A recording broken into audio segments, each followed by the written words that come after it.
I was there when I needed someone who wasn't getting over you. When I move to the side, when I move, call you mine, and I know what you're feeling.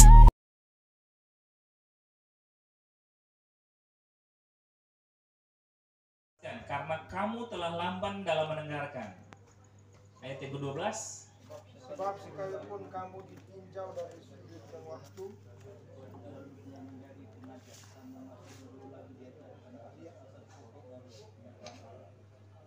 kamu masih memerlukan susu, bukan makanan keras. Ayat 13.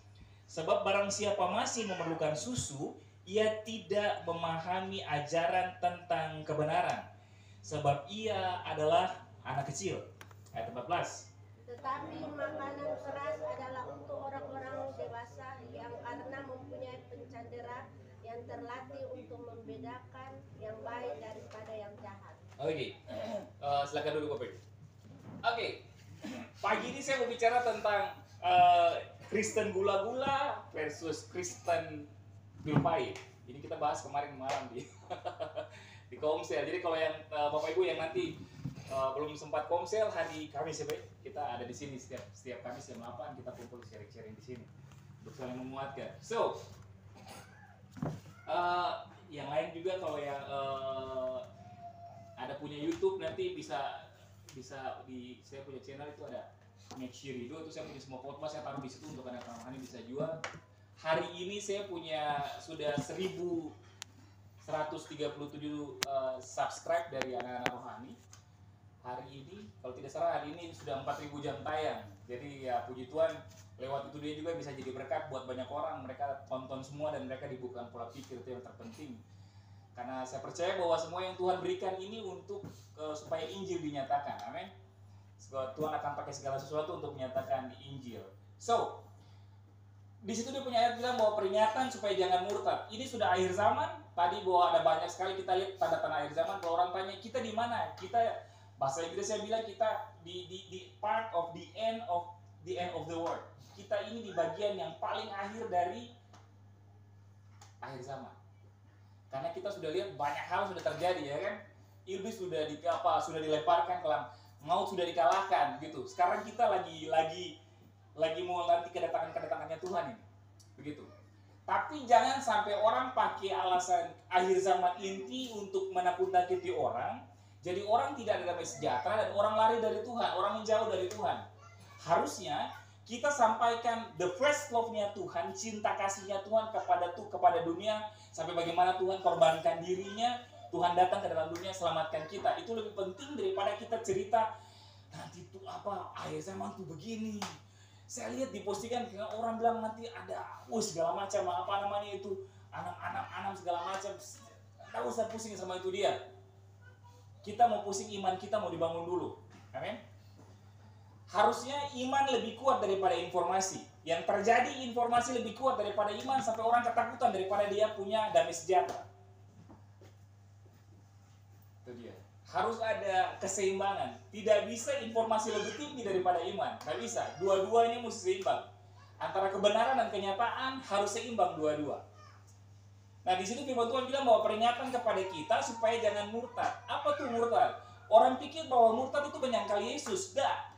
Murtad itu menurut Tuhan Yesus bukan menyangkal Yesus sebagai Tuhan Juru Selamat secara pribadi. Nah, murtad versi Yesus dia bilang begini, bangsa ini memuliakan Tuhan dengan mulutnya, tapi hatinya menjauh daripada Tuhan.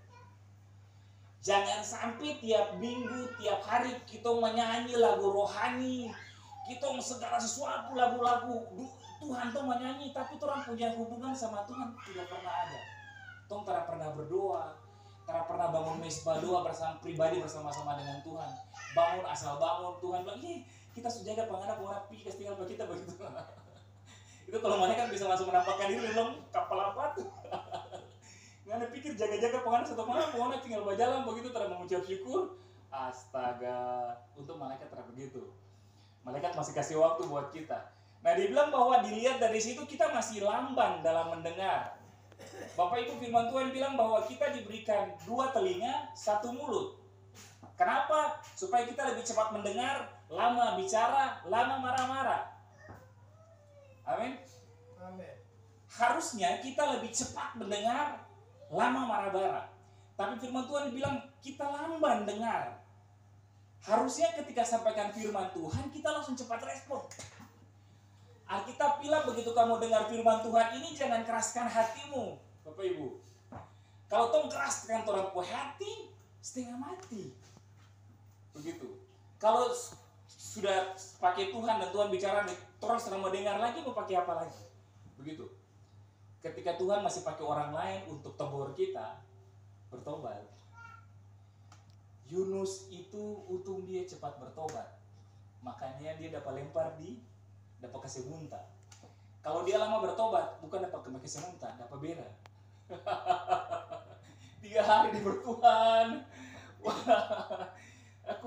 aku dalam di dalam dunia orang mati, aku berseru kepadamu Tuhan, tolong aku. Tuhan dengar Yunus. Tuhan kasih muntah pada dia. Ikan kasih muntah. Wow. Coba kalau dia terlambat bertobat, pasti kita yakin bukan dari mulut itu, dia kalau dari pantat. Untung Tuhan kasih. Maksudnya begini, Tuhan kasih waktu, akan selalu kasih waktu buat kita untuk apa? Untuk bertobat. Bileam pun Tuhan kasih kesempatan dia untuk dia bertobat. Tahu Bileam? Bileam itu salah satu nabi Tuhan yang dia mau mengutuk bangsa Israel. Dia terima suap dari raja untuk mengutuk bangsa Israel. Waktu dia mau kutuk, dia mau jalan ke sana, dia keledai yang halang-halangi dia. Dia bilang gini, keledai saya suruh jalan ke kiri, dia ke kanan. Saya suruh ke jalan raya, dia kasih gepe kita pegang di tembok. Tahu tiba-tiba begini malaikat Tuhan kasih buka dia punya keledai ke mulut. Pak, dia marah.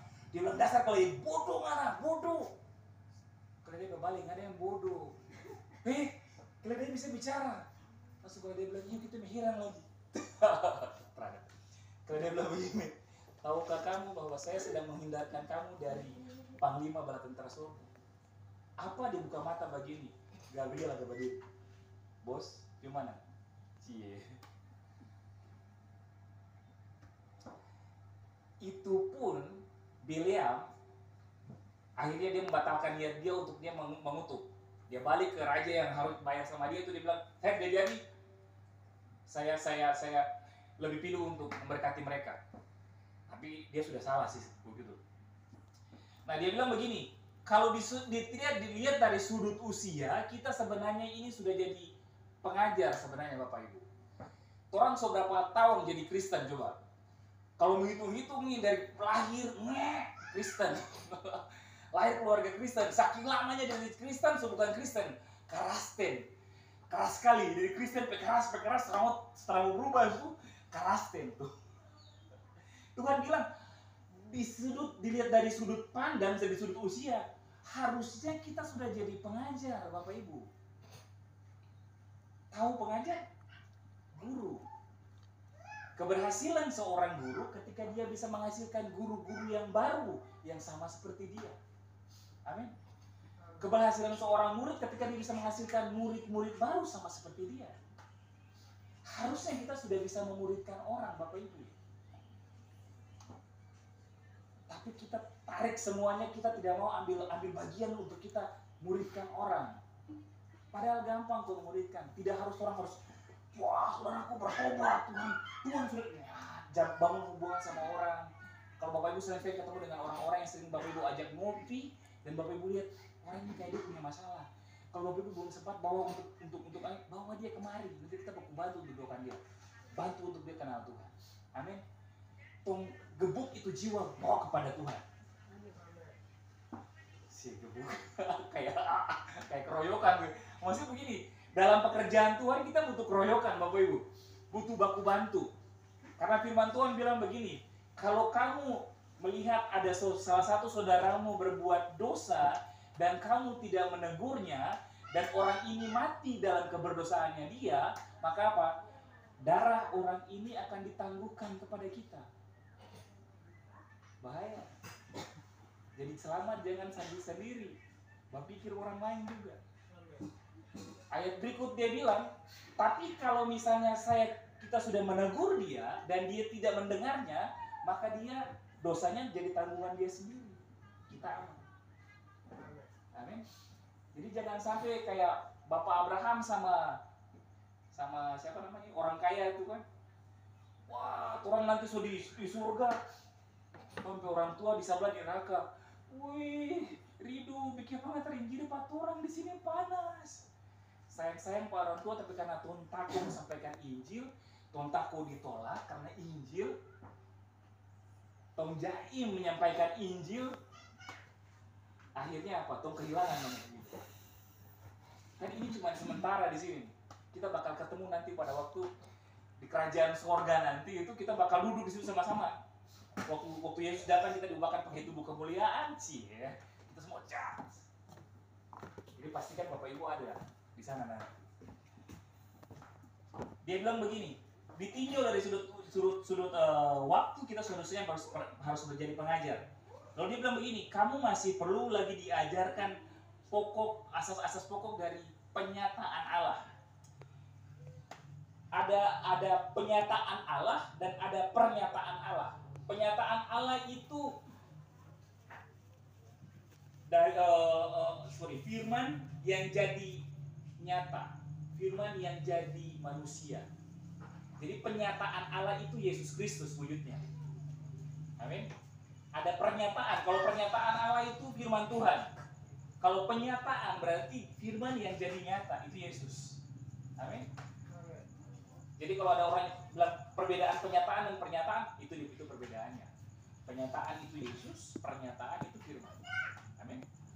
Jadi supaya di sini Bapak Ibu tidak gampang orang untuk putar balikan. Bapak Ibu punya iman nanti ketemu orang-orang di luar sana untuk putar balikan kata.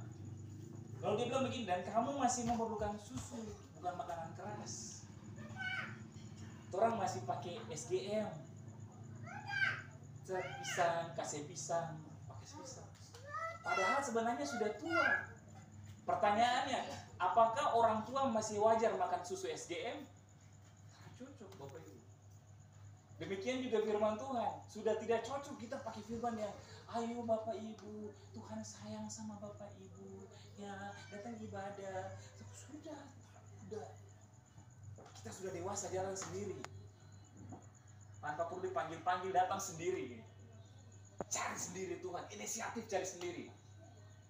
Itu perbedaan dewasa dengan apa dewasa? Semua orang bisa tua, tapi tidak semua orang bisa dewasa. Amin. Tua itu pasti, tapi dewasa itu pilihan. Dewasa tidak dilihat dari usia, tapi dewasa itu dilihat dari seberapa besar orang itu mau mengambil tanggung jawab. Karena ada begitu banyak orang-orang yang sudah tua perkawinannya, tapi ketika ada masalah, dia punya respon kayak anak-anak. Aku lempar piring, aku tampar, buang, aku injak. Terakhir, pulangkan saja. Ada pilihan. Terakhir, lebih baik baciri. Responnya tidak benar Bapak Ibu. Responnya respon anak, bukan respon orang dewasa. Padahal sudah bertahun-tahun, piring terbang, segala sesuatu terbang. Bahkan kaki juga pakai masih terbang. Dia bilang mungkin waktu baptis itu semua masuk, tapi kaki dan tangan belum masuk. Jadi kalau aku marah puah. Tapi ada anak-anak muda nikah, tapi begitu mereka ada masalah, responnya benar. Tidak marah-marah, tidak sampai orang di luar tahu. Cukup 4 tembok saja di dalam rumah.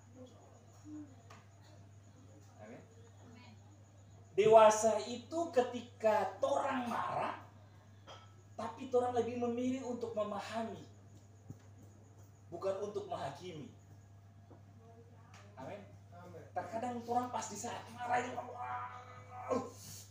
antara dua nih, tapi paling banyak kita menghakimi karena nggak ada salah, karena torang ada salah. A, B, C, D, ya. Itu tidak dewasa Bapak Ibu. Kedewasaan ketika kita lihat, lalu kita cari pemahaman, oh mungkin dia lagi capek, mungkin dia lagi lelah, mungkin dia lagi butuh perhatian, mungkin dia lagi butuh dikasih SMS. Semua kita harus lebih pengertian, lebih penting itu, lebih maksudnya itu Tuhan bilang apa? Kasihilah samamu sama seperti dirimu sendiri. Jadi kalau kita mau dicintai, kita harus mencintai orang lain terlebih dahulu. Kita mau dihargai, kita harus menghargai orang terlebih dahulu. Amin. Itu kedewasaan. Nah, bahkan firman Tuhan bilang begini, sebab barang siapa masih memerlukan susu, dia tidak memahami ajaran tentang kebenaran. Kalau saya bicara kebenaran berarti sesuai dengan kebenaran firman Tuhan. Amin. Itu ada banyak orang ini, ada kita di dunia ini ada prinsip nilai asumsi, prinsip masuk kebenaran. Jadi kebenaran itu yang sesuai dengan firman Tuhan. Kalau dia bilang percaya Yesus selamat, tidak percaya Yesus tidak selamat, itu dia. Yang sesuai dengan firman Tuhan tidak dapat diganggu-gugat. Itu sudah jadi kayak prinsip. Kalau pembenaran itu ada dua perbedaannya. Kebenaran adalah prinsip sesuai dengan firman Tuhan, tidak dapat diganggu-gugat. Tapi pembenaran adalah sesuatu yang tidak sesuai dengan firman Tuhan, sesuatu yang bukan kebenaran, tapi berusaha dibenar-benarkan. Itu pembenaran. Gitu. Kayak teori kemakmuran. Mereka ajarkan bahwa untuk seseorang dikatakan diberkati itu dia mesti kaya. Jadi mereka cari bukan Yesus lagi, mereka cari kekayaan. Buat dorang kalau orang sakit itu orang itu dikutuk. Lalu dia pakai ayat-ayat yang lain. Itu pembenaran. Itu bukan kebenaran. Amin. Jadi kalau ketemu yang kayak begini, dan saya mau bilang Bapak Ibu, setelah jalan 20-30 tahun, ternyata teori kemakmuran gagal. Dan orang-orang yang pendiri-pendirinya hancur semua sekarang. Tidak ada. Si Benny Hinn yang begitu luar biasa, yang pertama ajarkan itu dia, akhir-akhirnya dia minta maaf. I was wrong. Saya salah mengajarkan hal ini. Dia salah. Karena mereka pencariannya lagi bukan lagi Kristusnya, tapi cari datang ke gereja hanya niat untuk jadi kaya. Sudah salah. Kekristenan ini harus jadi bukan cuma sekedar kita. Ini yang terjadi, situasi yang parah saat ini adalah begini. Kekristenan kita hanya lebih banyak makan gula-gula. Begitu. Orang kalau hanya jadi Kristen yang suka makan gula-gula yang manis-manis, Bapak Ibu, itu dia tidak akan pernah terlatih, tidak akan pernah jadi dewasa. Amin. Orangnya akan jadi orang yang anak-anak. Tidak akan pernah, orang akan jadi lebih cepat tersinggung karena anak-anak semua. Tahu anak-anak kan? Greedy, rakus, selfish, ingin mau kemauannya sendiri. Kalau orang lain tidak suka, dia tidak mau kok. Yang penting kemauannya dia jadi, begitu. Kita bukan di situ. Begitu. Kita harus sadari begini bahwa selain kita mengenal Tuhan dengan yang hal baik-baik dengan gula-gula ini, kita juga harus begini Bapak Ibu. Kita tahu bahwa Tuhan kita itu adalah sumber dari segala sesuatu. Dia memberikan keseimbangan antara baik dan buruk. Ada saat di mana kita harus makan gula-gula, kita harus mendapati hal-hal di mana mujizat nyata, lalu pintu dibukakan, lalu sakit disembuhkan, lalu tiba-tiba tidak ada uang, Tuhan kasih uang, it's no problem, puji Tuhan untuk itu. Tapi kita harus ingat, kita harus buka mata, harus sadar bahwa begini, bahwa di prinsip dengan kita harus lihat di sisi lain bahwa untuk mengikuti Tuhan itu tidak mudah. Sebab dari awal dia bilang begini, you mau ikut me, kamu harus pikul salib, sangkal diri dan pikul salib, Pak. Apa tuh sangkal diri? Itu bicara proses, Bapak Ibu. Salib bicara bahaya, Bapak Ibu. Bicara hal-hal yang tidak enak, tekanan segala sesuatu. Mungkin kita harus mengalami kehilangan, difitnah, dihina. Kita bahkan mengalami bahaya. Dan otomatis orang-orang yang terlatih minum pil pahit ini, dia akan bisa berespon dengan benar pada saat dia dalam bahaya. Amin. So kita butuh untuk selain minum gula-gula, makan gula-gula, kita harus berani minum pil pahit. Dua-duanya kita mesti terima. Amin. Pak, taruhannya itu mahkota. Kalau saya jadi ahli, saya berkenan di hadapan Tuhan. Kalau saya jadi ahli, saya teruji sama Tuhan. Kalau saya jadi ahli, saya dalam saya suka di kisah Daniel. Dia ini punya teman dari 3 orang itu. Waktu dia udah kasih masuk dalam gua singa, dalam perapian yang menyala-nyala tau. Nah, itu kan firman Tuhan katakan apa? Waktu dong dikasih suruh sembah apa namanya ini? Patungnya Nebukadnezar. Dia bilang kalau tidak sembah nanti akan dilemparkan di dalam perapian yang menyala-nyala. Lalu dia bilang begini, Tuanku Raja, kami tahu Allah kami tahu apa namanya menyelamatkan kami. Tapi kalaupun Dia tidak menyelamatkan kami tidak akan menyembah patung yang Tuhanku dirikan. Kalau sekolah minggu kan selalu bicara bahwa pada ujung-ujungnya malaikat Tuhan sertai mereka dan mereka selamat. Enggak. Mereka tidak dibukakan bahwa mereka itu mau diancam, dibakar hidup-hidup Bapak Ibu. Baca cerita itu tuh, dia bilang begini, bahkan api yang tadinya cuma panas biasa, dikasih 7 kali lebih panas dari sebelumnya. Sampai orang yang angka pada orang 3 orang itu mati tak bakar. Gara-gara saking panasnya. Mungkin lebih panas kayak tubuh fornikel, sferonikel sana tuh. Itu lebih panas dari itu lagi, mungkin 7 kali tambah panas. Jadi panas sekali Bapak Ibu apinya. Dan firman Tuhan bilang artinya begini. Mereka bilang begini, kami tahu Allah kami itu bisa sanggup menolong kami. Tapi kalaupun Dia tidak akan tolong kami sekali-kali tidak akan menyembah. Pak, jangan pernah berikan kondisi sama Tuhan. Jangan pernah berikan syarat sama Tuhan. Untuk ikut Tuhan, Tuhan tidak pakai syarat. Amin. Toh bukti sudah mau mati kayak begitu, Tuhan masih tolong mereka kok. Padahal kalau berpikir, ya elah sudah kayak kalah menyerahkan diri, kayak bodoh-bodoh begitu. Bakal diri hidup-hidup, tapi apa yang terjadi ketika masuk 3 yang jalan di dalam ampa? Saya bilang, masa ada ampa orang di dalam, pas keluar tidak ada bau hangus apa-apa. Amin. Jangan kasih kondisi sama Tuhan. Jangan kasih syarat sama Tuhan. Karena selamanya kedaulatan Tuhan adalah kedaulatan Tuhan. Rancangan Tuhan adalah rancangan Tuhan, bukan rancangan saya. Jalan Tuhan bukan jalan saya. Tapi yang saya tahu bahwa apa yang Tuhan berikan kepada saya itu mendatangkan kebaikan. Amin.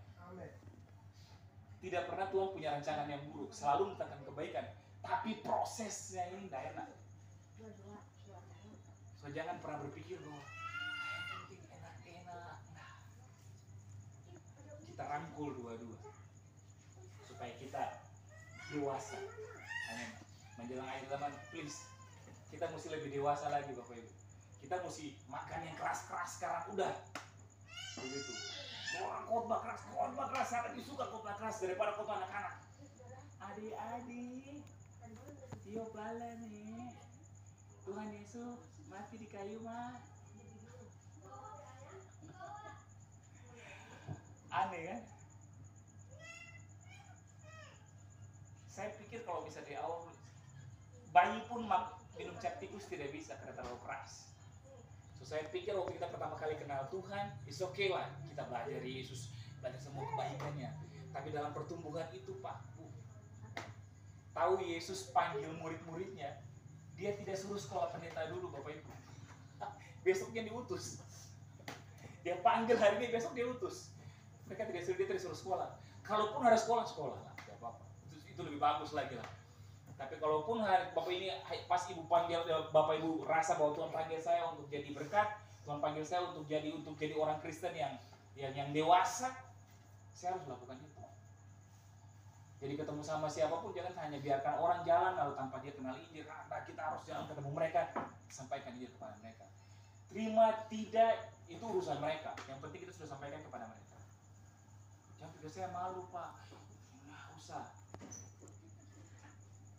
Firman Tuhan bilang bahwa barang siapa malu mengakui namaku di depan manusia, aku juga malu mengakuinya di depan malaikat saat dia datang nanti.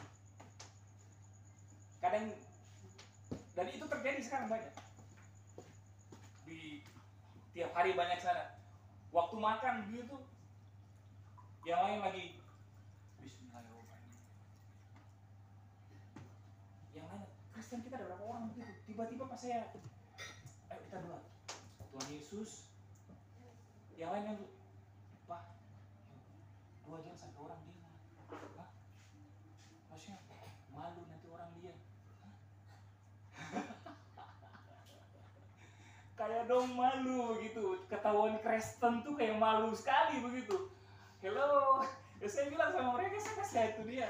Kalau kita malu mengakui Kristus di depan manusia, dia juga akan malu mengakui kita di depan malaikat-malaikat, depan Bapa nanti pada saat dia datang untuk sebagai hakim. Jangan sampai dia bilang, oh kita sudah pelayanan baru pas akhir zaman. Tuhan bilang, mana nama di mana ya? Pak, halaman di muka tuh. Coba halaman di muka so habis, coba halaman belakang sudah habis. Dia sampo di belakang sudah so habis.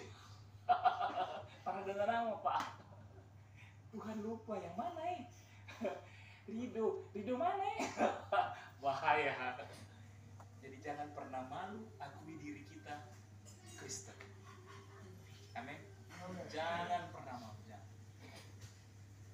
Orang kadang terlalu malu saat ini. Nggak usah malu lah.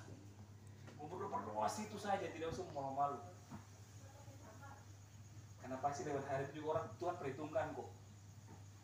Firman Tuhan bilang begini, waktu kamu ditekan, mahkota sukacita Tuhan berikan, mahkota kehidupan Tuhan berikan kepada kita. Bahkan dia bilang di ucapan di Mazmur di Matius pasal 5 kan dia bilang begini, berbahagialah barang siapa yang karena aku kamu dicela, difitnahkan, kemudian dikatakan segala sesuatu hal yang jahat kepadamu. Firman Tuhan bilang begitu. Mungkin orang tahu Kristen kerja cuma sedikit, orang minoritas, apa anak dicela, toh difitnah, tong bikin, lu bilang tong bikin. Wah itu orang-orang Kristen tuh, di hari Minggu kerja cuma bekerja di gimana? Dong ibadah terbawa. Lakukan setia saja. Firman Tuhan bilang apa? Bersukacitalah. Karena apa? Upahmu besar di surga. Ada satu ayat yang kemarin sangat begitu menginspirasi saya. Berbahagialah, bersukacitalah karena apa? Kalau kamu dianiaya karena kamu melakukan kebaikan, bukan karena kamu melakukan kejahatan. Gitu. Kalau kita Firman Tuhan bilang di ayat itu bahwa kita harus berbahagia kalau kita menderita karena berbuat baik. Ada kita berusaha berbuat baik kepada Tom punya bos, Tom punya papa mantu, Tom punya mama mantu, Tom punya anak-anak, Tom punya teman, Tom punya tua, Tom punya pelaki, Tom bikin yang terbaik. Tapi dia bilang anak terbaik dan tuh menderita tekanan batin Bapak Ibu. Firman Tuhan bersukacita. Karena apa? Penderitaan karena berbuat kebaikan. Itu ada upahnya. Daripada kita menderita karena berbuat kejahatan. Itu tidak ada upahnya. Upahnya di penjara. Polisi tangkap. Menderita karena tangkap orang pe ayam, tangkap orang pe sapi, bikin kejahatan, penderitaan itu yang kayak begitu. Tapi karena melakukan kebaikan dan kita menderita, itu upahnya besar di surga. So kita mau dirikan, kan saya bilang, Tuhan tidak larang kita untuk mengumpulkan harta. Tapi Tuhan cuma bilang, kalau kumpulkan harta jangan di dunia ini. Puji Tuhan kalau Tuhan memberkati kita dengan semua harta dunia yang kita pakai untuk membantu saudara-saudara seiman. Tuhan percayakan, kan tujuan pertama Tuhan kasih berkat kepada kita di dunia ini untuk memberkati pekerjaan Tuhan, itu saja. Begitu. Kalaupun Tuhan izinkan kita untuk kita ada dalam hal itu, pakai untuk kemuliaan nama Tuhan. Tapi satu hal yang harus kita sadari bahwa begini, kita kumpulkan harta kita di surga. Firman Tuhan bilang apa? Di mana hartamu berada, di situ hatimu berada. Jangan sampai kita bilang Yesus, tapi ada Yesus lain. Kayak Yesus plus simpanan saldo, Yesus plus istri simpanan, Yesus plus suami simpanan, Yesus plus Google. Kemungkinan besar bahwa Yesus nomor 2 itu yang jadi Tuhan atas kehidupan kita, bukan Yesus Raja. So hati-hati. Jangan sampai kita bisa terpikat, karena di mana harta kita berada, di situ hati kita berada. The question is, pertanyaannya, kita punya hati di mana? Bangun di surga atau bangun di bawah? Firman Tuhan bilang kalau bangun di dalam kerajaan surga, rayap teramakan, orang tak bisa mencuri. Begitu. Tapi kalau Tom bikin di dunia ini masih bisa rusak, bisa orang curi. Makanya perbedaan orang Cina dengan orang Indonesia kalau beli tanah di mana coba? Orang Indonesia beli tanah dong beli rumah, tanah kosong langsung dong beli bikin rumah. Orang Cina beli tanah dong bikin pagar. Karena takut, dong bangun batas lagi. Perhatikan tuh antara orang-orang biasa dengan orang-orang kaya kan beda kan? Iya bisa. Sampai di perusahaan Bapak Ibu pasti lihat ada tembok, di atas tembok ada DP kawaduri, di atas tembok di atas tuh ada pica-pica botol, dan pica botol ada kawaduri, di atas lagi katanya rencana dong tahu DP strong. Untuk apa? Ada sesuatu di dalam. Karena hatinya di situ. Tapi orang-orang yang sederhana, dong bangun rumah tak perlu ada tembok, biasa saja begitu bangun rumah. Tembok kita tak perlu, yang penting ada patok selesai. So, saya pikir sampai di situ. Kekristenan kita adalah berani merangkul dua-dua, berani makan tadi yang gula-gula, tapi kita juga berani minum pil pahit. Amin. Jangan hanya mau yang manis-manis, harus berani juga minum pil pahit. Terus berkati, mari kita berdoa. Tuhan, kami bersyukur Engkau baik dalam setiap kehidupan kami, Tuhan.